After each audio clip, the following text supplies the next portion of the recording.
We are going to continue reading I Am Malala, the Young Readers Edition on page 111. Chapter 19, Good News at Last.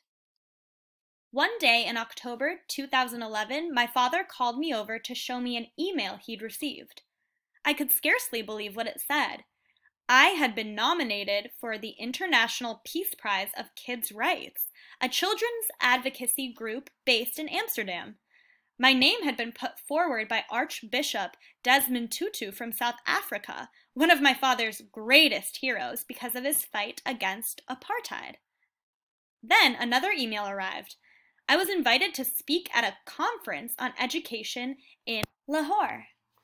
The chief minister there was starting a new network of schools.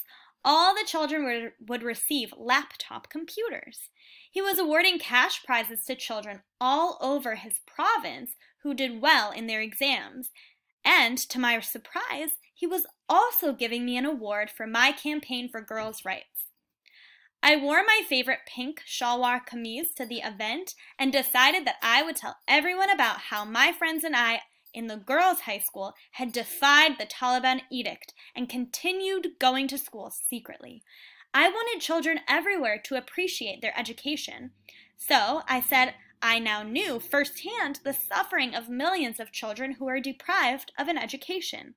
But, I told the audience, the girls of Swat were and are not afraid of anyone. I had been home barely a week when one of my friends burst into class one day and announced that I'd won another prize. The government had awarded me Pakistan's first National Peace Prize. I couldn't believe it. So many journalists descended on our school that day, it was a madhouse. I still hadn't grown an inch by the date of the award ceremony, but I was determined to be seen as authoritative nonetheless. When the Prime Minister presented me with the award, I presented him with a list of demands, including a request that he rebuilt the schools destroyed by Fazlullah and that the government establish a girls' university in Swat. That sealed my determination to become a politician, so I could take action and not just ask for help from others. When it was announced that the prize would be awarded annually and be named the Malala Prize in my honor, I noticed a frown on my father's face. In our country's tradition, we don't honor people in this way while they are alive, only after they have died. He was a bit superstitious and thought it was a bad omen. My brothers, of course, kept me humble. They still fought with me and teased me and wrestled with me for the TV remote. I may have been getting attention from around the world, but I was still the same old Malala to them.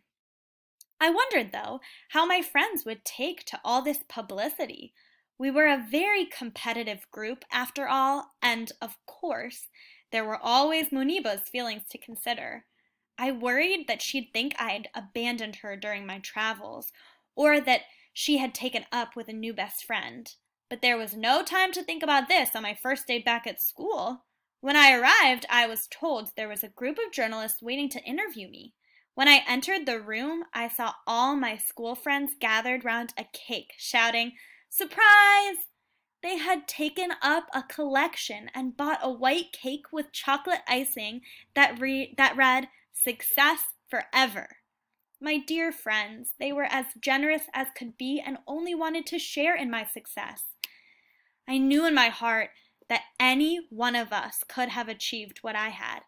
I was lucky that I had parents who encouraged me despite the fear we all felt. "Now you can get back to your schoolwork," Madame Miriam said as we finished our cake. "Exams in March."